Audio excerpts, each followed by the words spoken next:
Today we're digging into the story of a company that's gone from zero to mining more than 4% of the world's new Bitcoins in just a month. Such a surprising pivot caught just about everyone off guard and is already showing impressive results.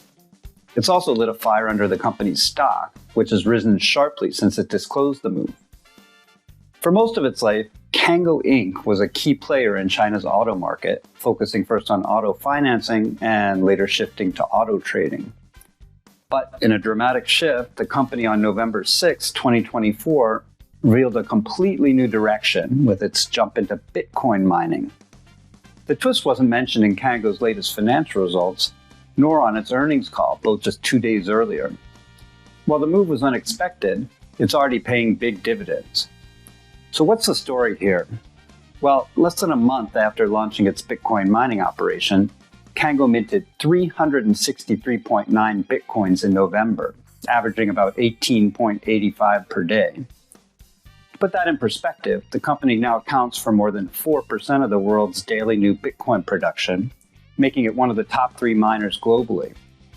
That's quite an achievement considering how competitive Bitcoin mining has become, especially for a company with zero industry exposure just weeks ago. Bitcoin prices are near record highs of around $100,000 per coin, but we all remember what happened in 2022 when Bitcoin crashed after a similar run-up, losing around 75% of its value in just a few months. That kind of volatility means that Cango's success, while impressive now, could quickly change.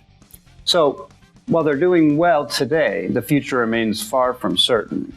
That means the company will need to adapt if things take a turn for the worse, which is pretty much inevitable at some point. There's also another big issue for Cango, namely its roots in China. While its mining operations are now based outside China, mostly in the US, there's still the potential for regulatory challenges. China's already banned cryptocurrency mining, so tensions between China and the West could affect Cango's ability to keep mining Bitcoin in the future. Cango's entry into Bitcoin mining didn't happen overnight. The company's been exploring energy-related products since 2022, including solar farms and energy storage systems. As demand for AI and computing power surged, Cango shifted its strategy to develop an energy plus computing power approach. That ultimately led it to acquire $256 million worth of mining machines from Bitmain, a global leader in the mining equipment industry. The deal lets Cango mine Bitcoins at a hash rate of 32 exahash per second, which should allow it to mine more than 500 Bitcoins in December.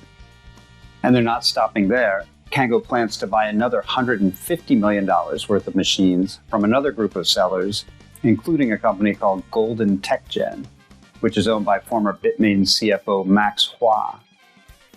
Max Hua will own up to 20% of Cango's shares after the deal closes, and he'll get 2 seats on the company's board.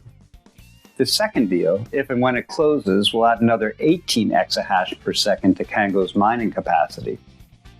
The combined 50 exahash per second will put Cango on par with Mara Holdings' current self-mining capacity. Mara is now the world's largest publicly traded Bitcoin miner, both in terms of hash rate and in market cap. All this is giving Cango a powerful new direction, and investors have taken note. Just a little more than a month after the Bitcoin pivot announcement, Cango's stock more than doubled, rising around 150%. Given the recent struggles in China's auto market, where companies are currently losing money, the shift looks like a smart move, at least for now. So what's next for Cango? The company will need to navigate the challenges of running a cryptocurrency mining operation while still maintaining its older car trading business. Its future success will depend on how well it can continue to scale up both operations, and also on how it manages the volatility of crypto markets and makes the most of its new energy-focused strategy. That's all for today. What do you think about Cango's Bitcoin mining pivot? Is it a smart move, or are the risks too big? Drop your thoughts in the comments below, and don't forget to like, subscribe, and hit that bell for more updates on China's evolving business landscape. See you all next time.